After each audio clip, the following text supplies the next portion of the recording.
Pastor. Gracias, hermana Luz. Buenas noches, hermanos, nuevamente a cada uno de ustedes. Bien, vamos a comenzar con nuestro estudio de Levítico. El día de hoy comenzamos el capítulo 7.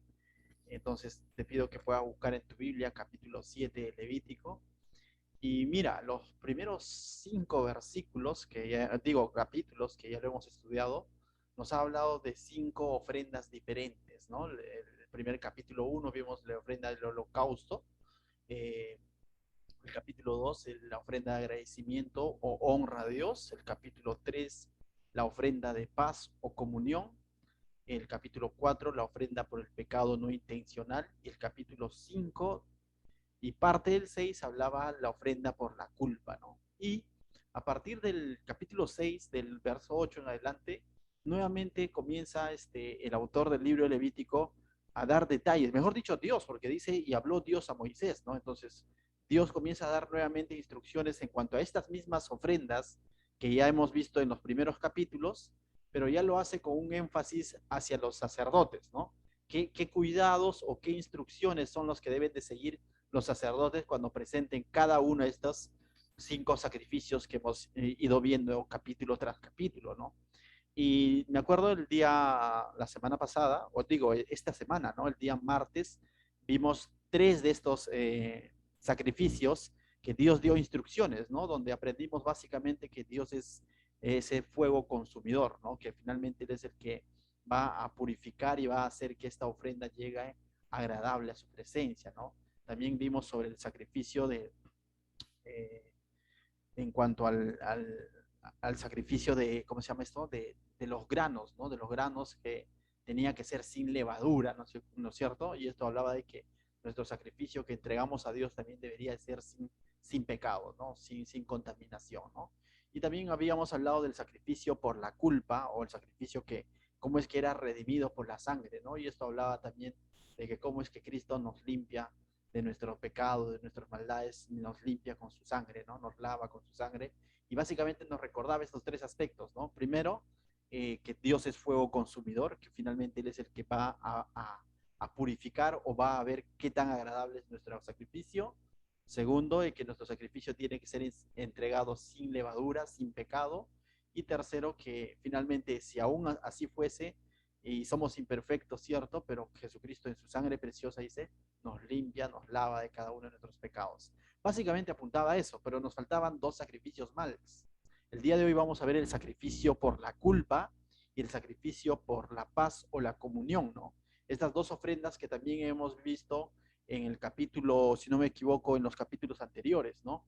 Estos 2 sacrificios lo hemos visto en el capítulo 3, la ofrenda por la comunión, y en el capítulo 5 vimos la segunda parte, la ofrenda por la culpa, ¿no? Entonces, nuevamente va a tocar estas 2 ofrendas, pero como instrucciones hacia el sacerdote. Entonces, vamos a leer a partir del capítulo 7, verso 1.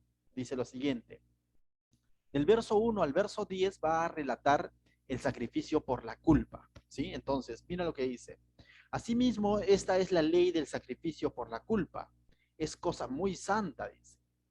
Entonces, este sacrificio ya nos ha hablado en el capítulo 5 claramente a detalle, ¿no? Qué es lo que tenían que llevar y todo lo demás, y quiénes son los que de alguna manera tenían que llevar esto, ¿no? Muchas veces eran personas que habían cometido pecado, pero en ignorancia, ¿no? Pero una vez que se les hacía saber de que lo que habían hecho estaba mal, ellos tenían que reconocer, ¿no? Reconocer esa culpa y no excusarse en decir, bueno, no sabía, sino aún así tenían que reconocer que por ignorancia han pecado, ¿no? Y entonces tenían que llevar este sacrificio. Pero es interesante porque este sacrificio comenzaba con un reconocimiento, con una confesión, ¿no? Y confesión no solamente era decir, bueno, ya lo malogré, ¿no? Sino confesión era un reconocimiento que lo que Dios está diciendo en cuanto a ese acto es correcto y que yo he sido negligente o yo he sido el que he cometido el error y por lo tanto necesito presentar este sacrificio para que Dios perdone mi culpa, ¿no? Entonces, básicamente ese era el sacrificio por la culpa, que muchas veces se cometía por ignorancia, ¿no? Como nosotros también en muchas ocasiones hemos fallado a Dios en ignorancia, ¿no? Pero eso no debe ser excusa para decir, bueno, Señor, yo no sabía, ¿no? No es, eso no me excusa, sino que lo único que me va a justificar es el sacrificio de Cristo. No me puede justificar decir, Señor, soy débil, pues, ¿no? Señor, los otros han pecado peor que yo. Eso no es justificación a los ojos de Dios. Nuestro Dios es un Dios justo y lo único que nos puede justificar, ¿qué es? El sacrificio de Cristo. Y claramente el Nuevo Testamento lo dice así, ¿no? Entonces, este sacrificio habla de eso, ¿no? De que aquella persona que reconocía su culpa tenía que presentar su sacrificio. Verso 2 dice, en el lugar donde degüellen el holocausto, degollarán la víctima por la culpa y rociará su sangre alrededor sobre el altar. Y de ella ofrecerá toda su grosura, la cola, la grosura que cubre los intestinos, los dos riñones, la grosura que está sobre ellos y la que está sobre los ijares, y con los riñones quitará la grosura de sobre el hígado, dice, y el sacerdote lo hará arder sobre el altar. Ofrenda encendida es a Jehová, es expiación de la culpa. Nuevamente vemos esa palabra, ¿no? Entonces, básicamente es similar a lo que ya hemos visto en el capítulo 5, ¿no? La ofrenda por la culpa. Pero aquí el sacerdote recibe algunas instrucciones y le está diciendo que lo que tiene que presentar de este sacrificio era, ¿qué cosa? La grosura, ¿no? Y la grosura ya hemos visto que era la parte más agradable, o la grasita, por así decirlo, del animal, ¿no? Y eso es lo que tenía que presentárselo para Dios. Y mira lo que dice el verso 6. Todo varón de entre los sacerdotes la comerá. Y aquí vemos, si bien es cierto, la grosura era presentada para Dios, pero había una parte que el sacerdote podía comer. Y aquí nos va a relatar o nos va a dar algunos detalles más qué parte es lo que el sacerdote podía comer, ¿no?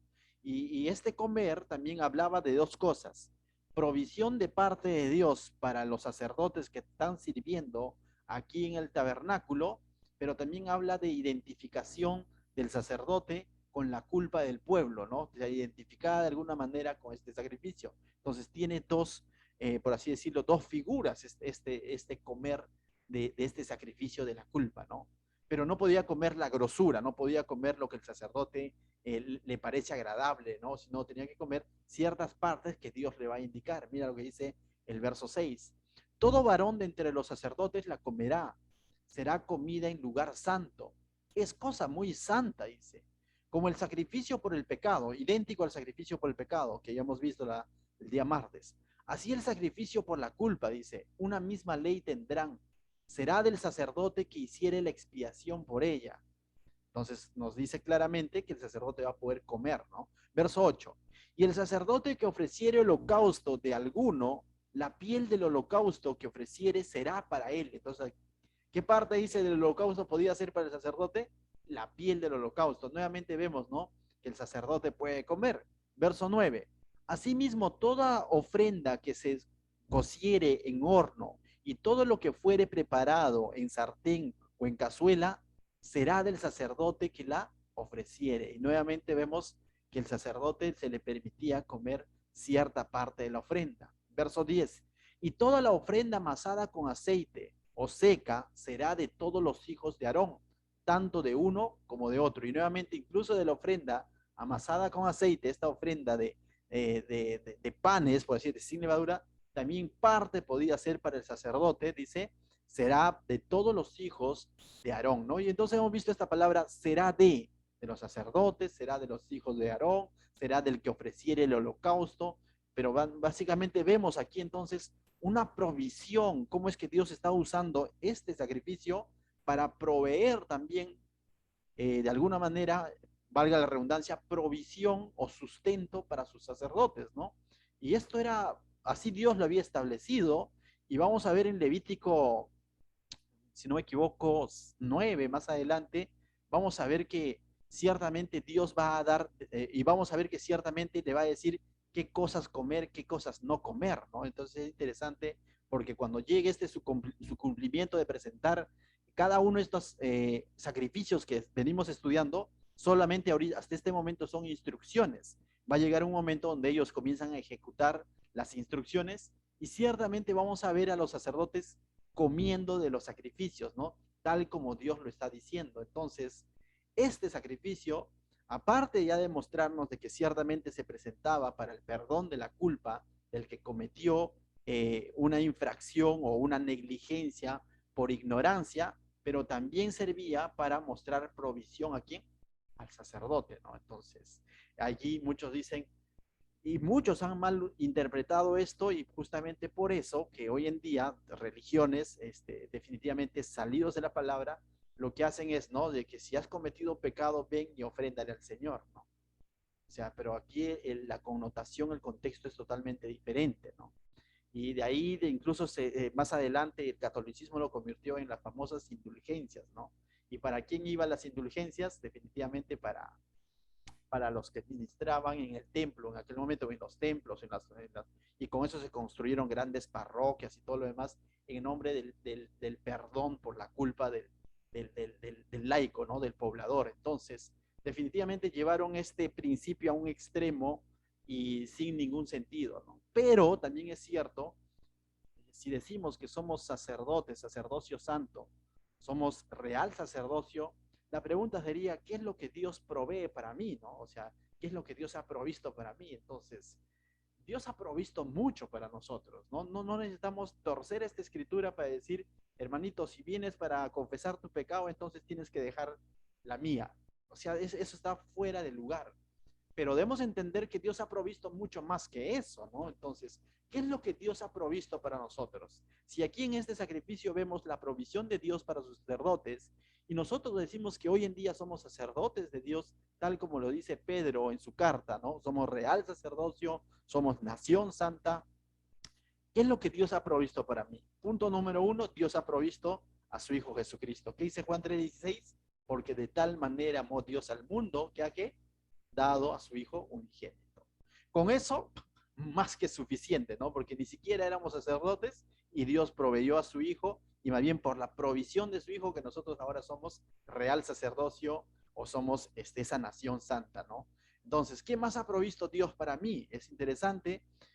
También el libro de Romanos, capítulo 6, verso 23 dice, porque la paga del pecado es muerte, mas la dádiva de Dios es vida eterna en Cristo Jesús, Señor nuestro. Más la dádiva, más el regalo de Dios, ha entregado a su Hijo y con su Hijo hemos recibido muchas cosas más. Y una de esas cosas que hemos recibido es, ¿qué cosa? La vida eterna en Cristo, Señor nuestro, ¿no? Entonces, debemos estar más que agradecidos con Dios que llevar a un extremo de decir, Señor, ya, yo te sirvo y ahora qué conmigo. Debemos estar más que agradecidos con la provisión de su Hijo. Él ha entregado a su Hijo, entendiendo que su Hijo vino por propiciación de nuestros pecados. Primera de Juan capítulo 4, verso 10 dice, en esto consiste el amor, dice Primera de Juan capítulo 4, verso 10. Y al finalizar dice, y envió a su Hijo en propiciación por nuestros pecados. O sea, el pecador era yo, ¿no? Pero Jesús vino en propiciación, es decir, vino a pagar nuestros pecados. Eso es un regalo.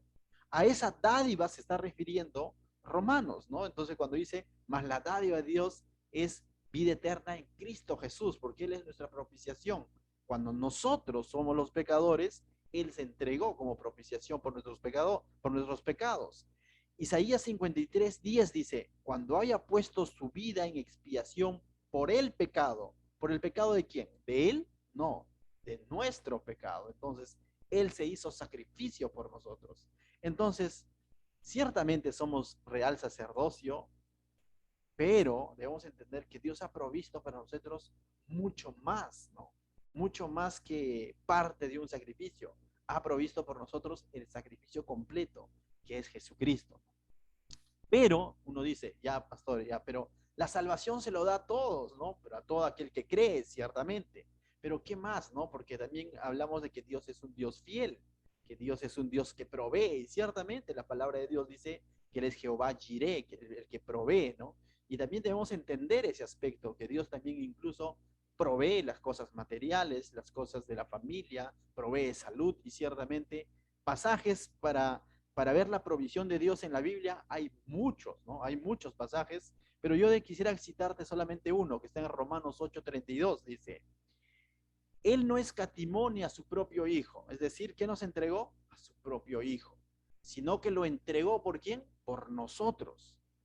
¿Cómo no nos dará también con Él todas las cosas? Y se hace la pregunta Pablo.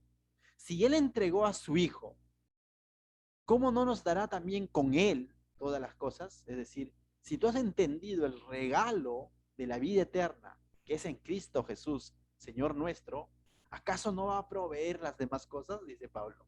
Ciertamente que lo va a hacer, ¿no? Y ese versículo resume en todo la provisión de Dios. De tal manera que nosotros debemos entender que mi provisión es el Señor y con el Señor viene todo el pack. En ese sentido podemos entender que busca el reino de Dios y su justicia y todo lo demás será añadido.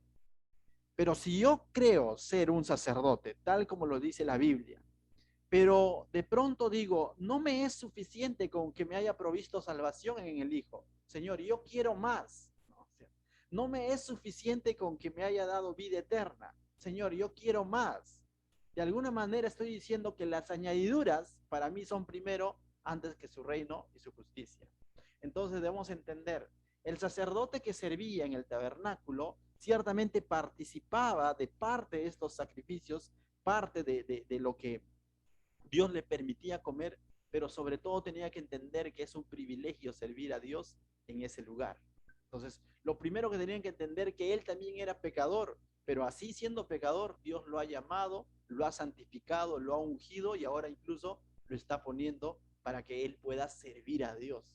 Debería ser el sacerdote que servía en el tabernáculo, esto lo veía como una honra, como un privilegio, no como una exigencia diciendo, ya Señor, yo te sirvo, pero primero firmamos contrato. ¿Cómo es? ¿Me vas a proveer o no me vas a proveer? No fue esa la intención ni la figura que se da en el tabernáculo en los tiempos del Levítico, ¿no? Entonces debemos entender también nosotros, mis hermanos, que ciertamente Dios, si somos sus sacerdotes, ya nos ha provisto lo más preciado, a Jesucristo.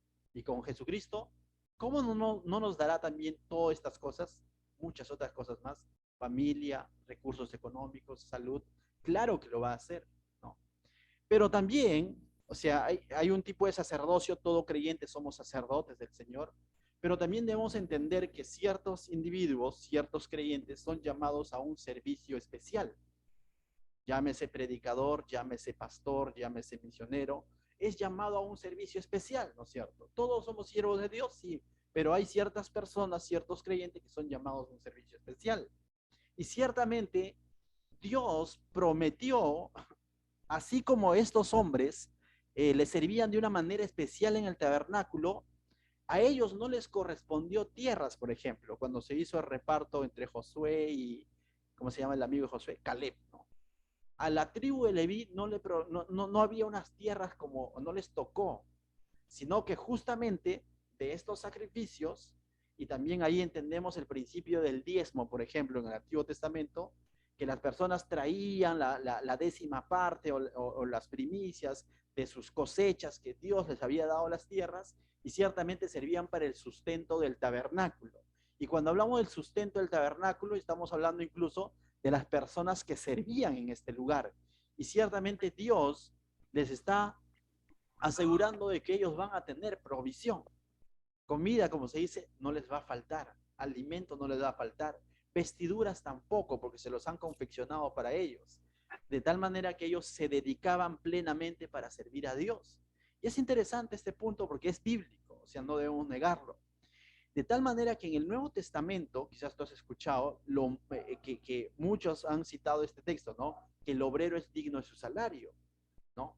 Pero ha sido tan mal usado en nuestro contexto, Perú, y más todavía quizás en los conos, en los lugares como nosotros vivimos, ha sido mal usado de tal manera que esto se ha llevado a una desconfianza de parte del creyente y del no creyente.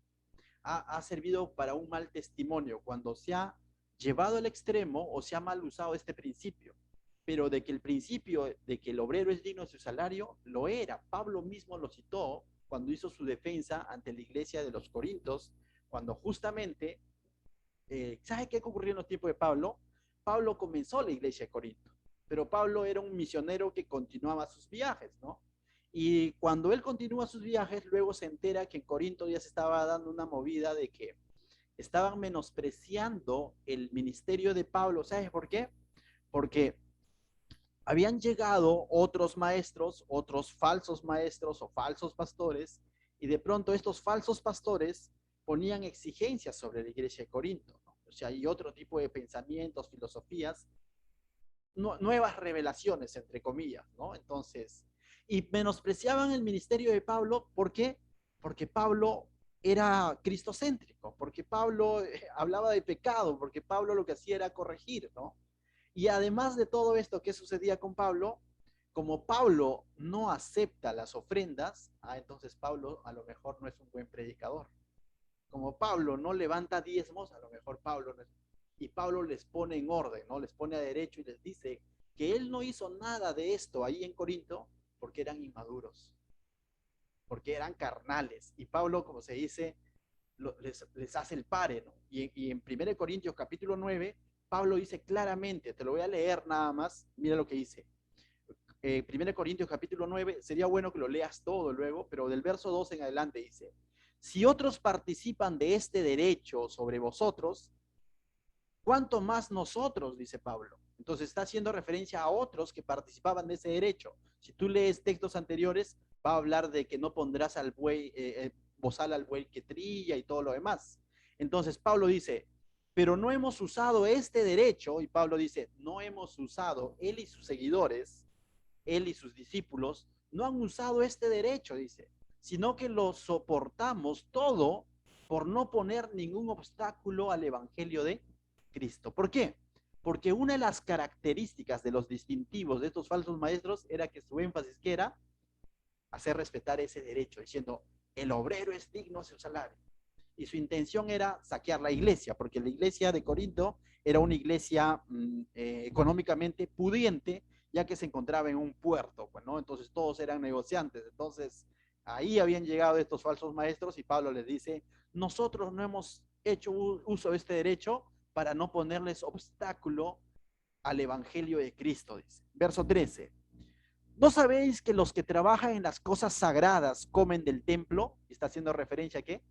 A lo que está siendo establecido en Levítico, porque luego el tabernáculo se convirtió en templo. Dice, comen del templo y el que los sirve, y dice, y el que sirve al altar, del altar participa, está haciendo referencia a lo establecido en Levítico. Verso 14, así también ordenó el Señor a los que anuncian el Evangelio que vivan del Evangelio. Y eso es bíblico, por eso que no debemos poner el dedo acusador a todo siervo que de alguna manera vive de la obra. Lo malo es cuando su corazón y su énfasis está sobre los recursos que genera la obra. Eso lo hace malo, ¿no? Su corazón. Pero el principio era bíblico. Dios va a proveer a sus siervos. Si los está llamando a un servicio, a un ministerio, como dice, ¿de qué va a vivir? No va a vivir del aire, ¿no? O sea, definitivamente, si se está dedicando de tiempo completo, definitivamente, así como en el tiempo de Levítico, Dios proveyó para sus sacerdotes porque no recibieron tierras y van a estar dedicados de lleno en el tabernáculo, proveyó esta manera de cómo ellos ser sustentados participando de algunos sacrificios que se presentaban a Dios. Ciertamente, de la misma manera también dice el Señor ordenó que ordenó que el que anuncia el Evangelio, que viva del Evangelio. Verso 15, Pablo sigue diciendo, pero yo de nada de esto me he aprovechado. Y Pablo mira lo que dice, pero yo, y pone el énfasis, dice, no, pero yo de nada de esto he hecho uso, me he aprovechado. Ni tampoco he escrito esto para que se haga así conmigo. Y Pablo dice, tampoco lo estoy escribiendo para que lo hagan conmigo, sino lo único que estaba haciendo estaba poniéndoles claro por qué él no recibía los diezmos o no ponía el énfasis sobre eso. Y lo ha dicho anteriormente, lo ha hecho para no poner obstáculo entre el evangelio y las personas, ¿no? Entonces dice, porque había sido distorsionada este principio. Dice, porque prefiero morir antes que nadie desvanezca esta mi gloria, dice. Pues si anunciar el evangelio, dice, no tengo por qué que gloriarme, porque me es impuesta necesidad. Y hay de mí si no lo anunciare. Y con esto lo que Pablo está diciendo, yo no anuncio el evangelio por sus diezmos o sus ofrendas, le está diciendo. O sea, él dice, a mí se me ha impuesto necesidad de anunciar el evangelio. Para él era una necesidad, no era una obligación ni tampoco una conveniencia anunciar el evangelio. Por lo cual, si lo hago de buena voluntad, recompensa tendré, dice. Pero si de mala voluntad, la comisión me ha sido encomendado, dice. Verso 18. ¿Cuál pues es mi galardón? Dice, que predicando el evangelio preste gratuitamente el evangelio de Cristo. Y Pablo se había propuesto esto en su corazón, predicar el evangelio de Dios gratuitamente, ¿no? Y por cierto, el evangelio es gratuito, pero lo que Pablo está haciendo referencia a que él había renunciado a ese derecho. Dice, para no abusar de mi derecho en el evangelio, dice, por lo cual, siendo libre de todos, me he hecho siervo de todos para ganar mayor número. Es bíblico esto que sucedía, de que Dios va a proveer a sus sacerdotes o a sus siervos que tienen un llamado especial a la obra. Es bíblico. Pablo no está diciendo, en ningún momento ha dicho, el Señor no ha dicho así, en ningún momento Pablo está diciendo, eso no es bíblico. Pablo está diciendo, eso es así, el Señor lo ha establecido así, pero él tenía sus razones por el cual había renunciado. Pero eso no quita de que Dios no lo haya provisto. Dios le proveyó de otra manera. Dios lo proveyó a través de un trabajo. Pablo, por cierto, allí en Corinto trabajó, dice, armando tiendas. Es como hoy en día decir como albañil, ¿no? O sea, y por eso que más adelante en Hechos, él dice, ¿no? Con estas manos he provisto, dice, incluso para los que me acompañaban, ¿no? Entonces, ciertamente Dios lo ha sustentado de otra manera. En otro momento, Pablo da gracias a la iglesia de Filipenses que tuvieron favor con él, por ejemplo. De otra iglesia le llegaron a ofrendar. Entonces, ciertamente debemos de nosotros llevar esto a un equilibrio, ¿no? Lo primero que debemos recordar como sacerdotes de Dios es de que Dios nos ha provisto lo más precioso, lo más valioso, a Jesucristo. ¿Y acaso si Él te ha provisto a Jesucristo, no podrá proveer todas las demás cosas? Claro que sí, no es que no pueda, Él puede hacerlo. Primer punto. Segundo punto bíblico, es cierto, Dios va a proveer a sus siervos bajo la manera como Él vea. Ese era el curso regular con las iglesias y lo es hoy en día, claro que lo es.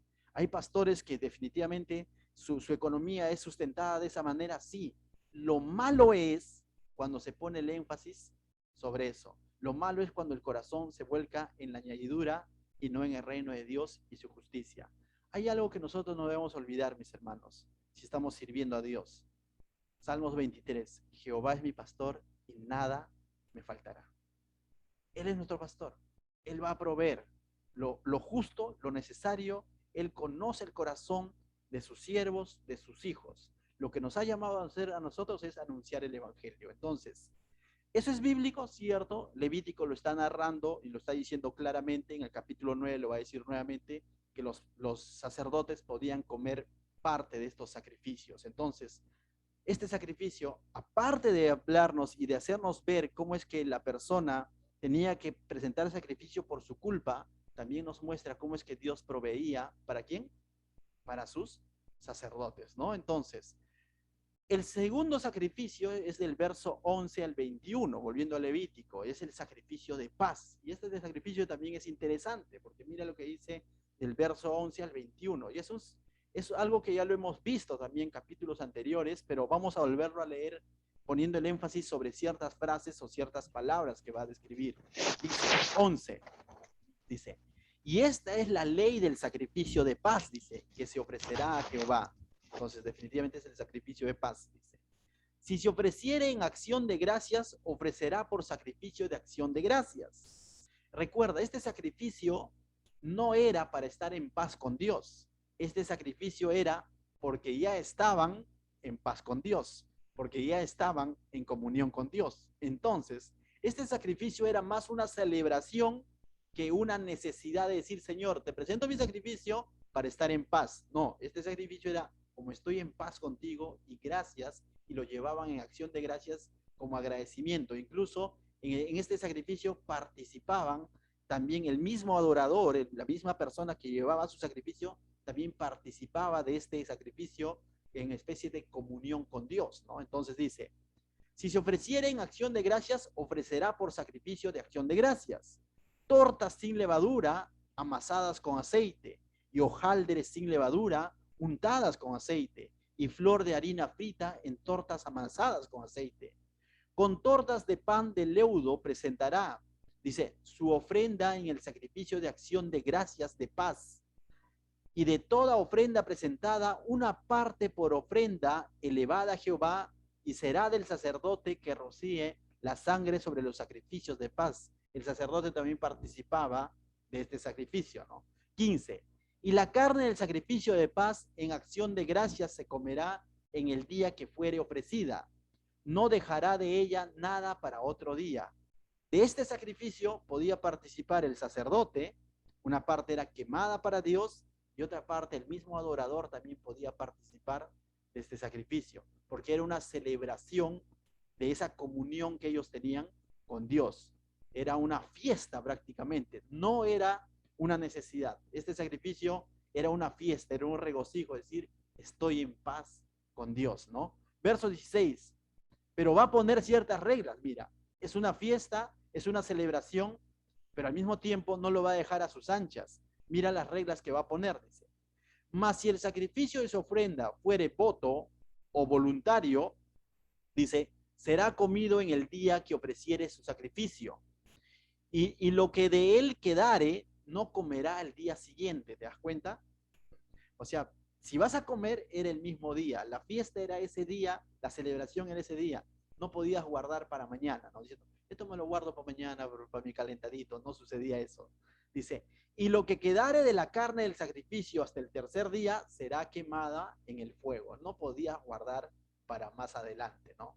Entonces ahí los que decían para mi cena no valía eso, ¿no? No podías. Verso 18 dice, si se comiere la carne del sacrificio de paz al tercer día, dice, el que lo ofreciere no será acepto. ¿Qué pasaba si la persona dice, no, pero ahorita estoy lleno, mejor lo guardo para el tercer día? Dice, el que lo ofreciere no será acepto, no será agradable a los ojos de Dios. Dice, y le será contado, dice, ni se le hará contado, ¿no? Ni le será contado, es decir, Dios no aceptaría su sacrificio. Abominación será, y ahí como que comenzamos a ver frases bien duras, ¿no? Total, dices, total, no era una celebración y de pronto está poniendo reglas y instrucciones diciendo, está bien, es una celebración, vamos a comer, una parte para Dios, una parte para el sacerdote, una parte para el adorador, pero no puedes comerlo cuando tú quieres. Era en ese acto, en ese momento. No puedes guardarlo para otro día. De lo contrario, eso es abominación, será, dice. Y la persona que de él comiere llevará su pecado. Finalmente, cuando estás haciendo una celebración y terminas mal todavía. ¿Qué cosa? Terminas mal, es decir, rompiendo las reglas santas que Dios está poniendo. Y justamente esto era cuando uno rompe las reglas ceremoniales, ¿se acuerdan? Y para eso también había otro tipo de sacrificio donde tenían que remediar prácticamente lo mal que habían hecho, ¿no? Dice 19. Y la carne que tocare alguna cosa inmunda no será, dice, no se comerá. Al fuego será quemada. Toda persona limpia podrá comer la carne. Es decir, si esta carne había tocado una cosa inmunda, se cayó el piso, ya no lo comas, ¿no? Simplemente no lo comas. Verso 20. Pero la persona que comiere la carne del sacrificio de paz, el cual es de Jehová, estando inmunda, aquella persona será cortada de entre su pueblo. Es decir, la persona que coma esto, dice, estando inmundo, también no, eso no está bien, no, eso quema, lo dice, ¿no? 21. Además, la persona que tocare alguna cosa inmunda, inmundicia de hombre o animal inmundo o cualquier abominación inmunda y comiere de la carne del sacrificio de paz, el cual es de Jehová, aquella persona será cortada de entre el pueblo. Nuevamente vemos, será cortada entre el pueblo, será desechada, será sacada. Es decir, ciertamente era una celebración, era un gozo, disfrutar, celebrar esta comunión con Dios, pero no era para que la persona que iba a esta fiesta, a esta celebración, haga las cosas conforme a su criterio o como él quiere, ¿no? Sino bajo los criterios que Dios está estableciendo. Verso 22 dice, habló más Jehová a Moisés diciendo, habla a los hijos de Israel diciendo, ninguna grosura de buey, ni de cordero, ni de cabra comeréis. ¿Por qué? Porque la grosura, ¿para quién era? Para Dios, ¿no? Es decir, ya Señor, estamos en comunión, en celebración, pero yo quiero la grosura porque me ha gustado. No, eso era para Dios y para ti había otras partes específicas. Verso 24.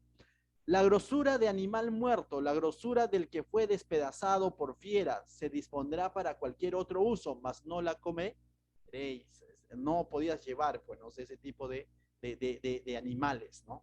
25, porque cualquiera que comiere grosura animal de la cual se ofreciere a Jehová ofrenda encendida, la persona que lo comiere será cortada de entre su pueblo. Nuevamente vemos la frase será cortada de entre su pueblo, será sacada de entre su pueblo, ¿no? 26. Además, ninguna sangre comeréis en ningún lugar en donde habitéis, ni de aves ni de bestias. Cualquiera persona que comiere de alguna sangre, la tal persona será cortada de entre su pueblo. Nuevamente vemos, entonces, ciertamente era una celebración, llevabas tu sacrificio, eran viandas, una parte para Dios, la grosura y la sangre se quemaba para Dios, una parte para el sacerdote y una parte para el que está llevando, y era un banquete, por así decirlo, y esto hablaba de la comunión con Dios. No buscaban la comunión con Dios, sino estaban disfrutando de la comunión con Dios, pero no podían hacer las cosas como ellos quieren. Y tú dices, ¿y esto no es una celebración? Nosotros hoy en día también debemos de celebrar la comunión que tenemos con Dios. La Biblia es clara cuando dice que estamos en paz con Dios. Hoy en día podemos gozar de una comunión con Dios. Pero la pregunta es, ¿disfrutamos de una comunión con Dios para hacer lo que nosotros queremos? ¿O disfrutamos de una comunión con Dios para hacer lo que Él quiere? Hay, hay grandes diferencias entre estos dos pensamientos. Como ya estoy en comunión con Dios, la gracia será para hacer lo que yo quiero, o la comunión con Dios será para ahora hacer las cosas conforme su palabra. Es cierto, hemos sido justificados. Romanos 5:1 dice, justificados pues por la fe, tenemos paz para con Dios por medio de nuestro Señor Jesucristo, por el cual también tenemos entrada por la fe a esta gracia en la cual estamos firmes y nos gloriamos en la esperanza de la gloria de Dios. Claramente Romanos dice que ya hemos sido justificados por la fe y que ahora estamos en paz con Dios. Según de Corintios capítulo 5, verso 19 dice, que Dios estaba en Cristo reconciliando consigo mismo, dice, al mundo, no tomándoles en cuenta a los hombres sus pecados, y nos encargó a nosotros la palabra de la reconciliación. Ya hemos sido reconciliados con Dios. Nosotros ya podemos celebrar nuestra comunión con Dios, ya podemos celebrar de que estamos en paz con Dios. Efesios 2, 17 y 18 dice, y vino y anunció dice, las buenas nuevas de paz a vosotros que estabais lejos, antes estábamos lejos, antes sin Cristo no podíamos celebrar de una comunión con Dios, pero ahora, dice Efesios, y a los que ahora estábamos cerca. Verso 18 dice, porque por medio de él los unos y los otros tenemos entradas por un mismo espíritu al Padre. Ahora tenemos entrada al Padre.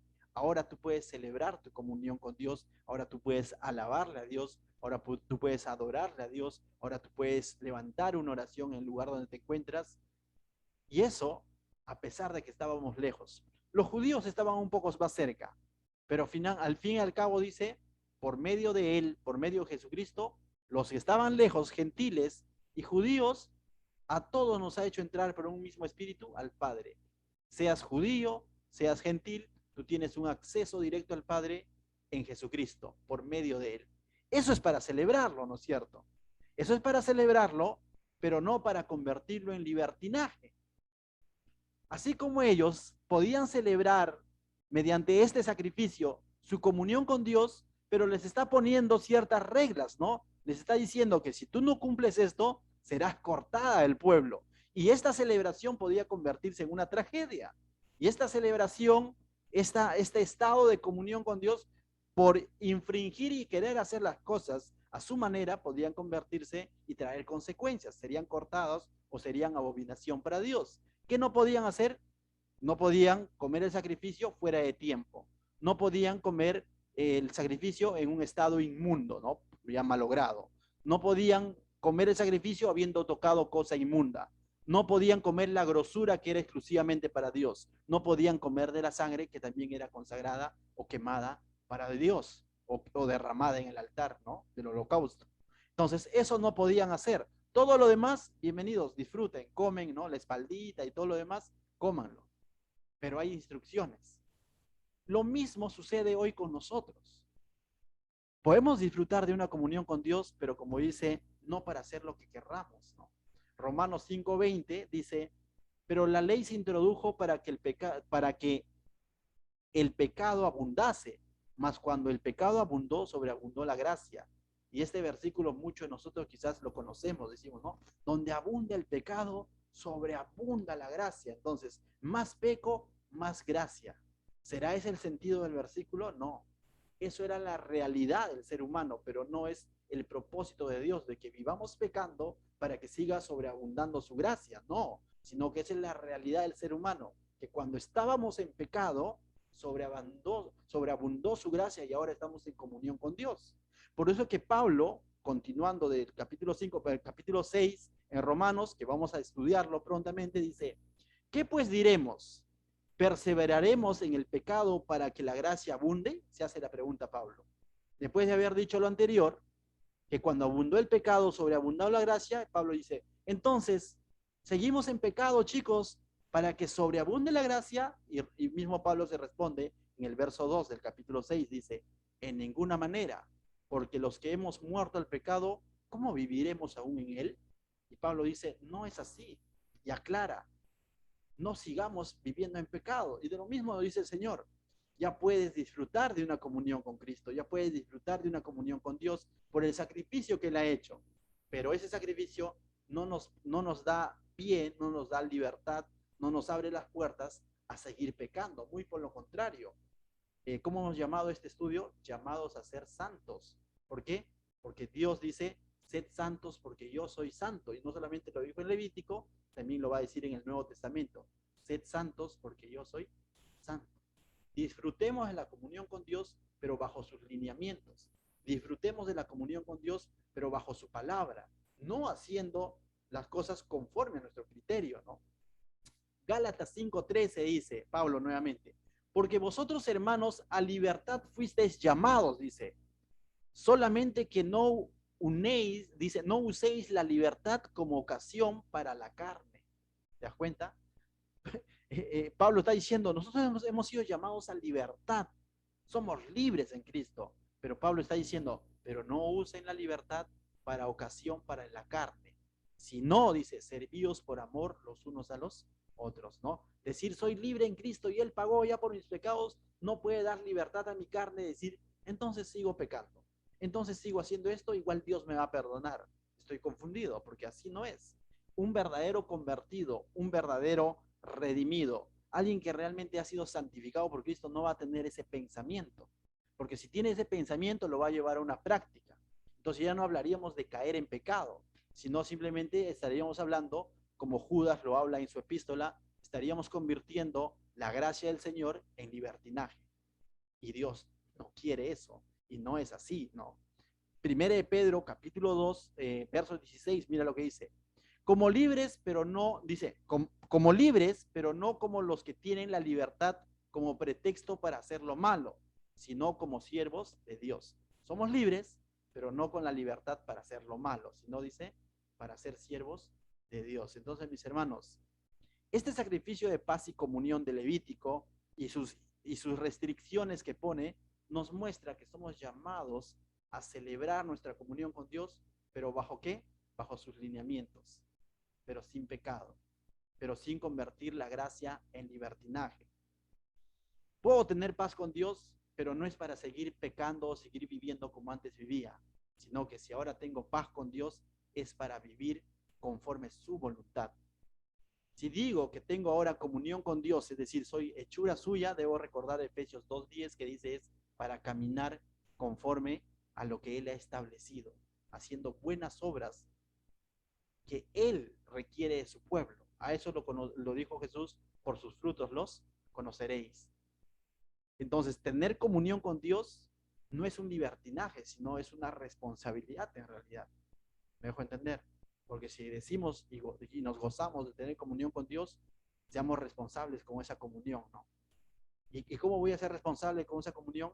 En la medida en que vaya conociendo su palabra, ¿no? En la medida en que vea su palabra y me instruya por su palabra, y su palabra es la que me mostrará qué tipo de acciones es que le agradan y qué tipo de acciones no le agradan, ¿no? Y qué tipo de acciones es abominación para Jehová. Entonces, este sacrificio nos recuerda que ya no vivo yo para mí, sino que ahora vivo yo para quién? para Cristo, como dijo Pablo alguna vez. Dice, porque ya no vivo yo, sino Cristo vive en mí. Y ese debe ser nuestro énfasis. Que Él nos ha rescatado para la gloria de Dios, no para nuestra propia gloria. Él nos ha rescatado para justamente vivir conforme su palabra y no vivir conforme nuestro criterio con el que antes vivíamos. De lo contrario, ¿de qué rescate hablamos? De lo contrario, ¿de qué redención hablamos? De lo contrario, ¿de qué conversión hablamos? De lo contrario, ¿de qué arrepentimiento hablamos? Si vamos a seguir haciendo como antes vivíamos. ¿De qué vale decir yo creo en Cristo, pero también creo en mis tradiciones? ¿De qué vale? ¿Qué diferencia hay? Eso lo podrías seguir haciendo sin Cristo. Pero si ahora estás en Cristo y Cristo te muestra, su palabra te muestra que hay ciertas tradiciones, costumbres, actos, vivencias que no le agradan, ¿qué tengo que hacerlo? Cortarlo. A eso Pablo decía, despojaos el viejo hombre y revestíos de Cristo. Entonces, mis hermanos, estos dos sacrificios, el primero nos muestra la provisión de Dios para sus sacerdotes, es decir, para sus siervos, para sus hijos. Él ha provisto el regalo más valioso que puede haber tenido la humanidad, a Jesucristo. Lo ha entregado por ti. Y juntamente con Él te va a proveer muchas cosas más, lo dijo Pablo, ¿no? Solamente tenemos que tener enfocado, busque el reino de Dios y su justicia, todo lo demás es añadidura. Finalmente, Jehová es mi pastor y nada me faltará. Si ha dado a su Hijo, todo lo demás, ¿acaso no lo va a dar? Definitivamente que lo va a dar, siempre y cuando sea de bendición para nosotros. El segundo sacrificio nos enseña de que hoy podemos gozarnos de una comunión con Dios, pero bajo sus lineamientos, no convirtiendo en libertinaje. ¿Qué tal si oramos en nuestros lugares? Padre mío, te doy gracias, Señor, esta noche por tu palabra, Señor, por cómo es que tú nos muestras, Señor, a través de estos sacrificios, que tú eres un Dios que provee, Señor, provee para sus hijos, provee para sus siervos, Señor, así como has provisto para tus sacerdotes, hoy también provees para tu iglesia, para todos aquellos siervos que te sirven, Señor, seas tú proveyendo, Señor.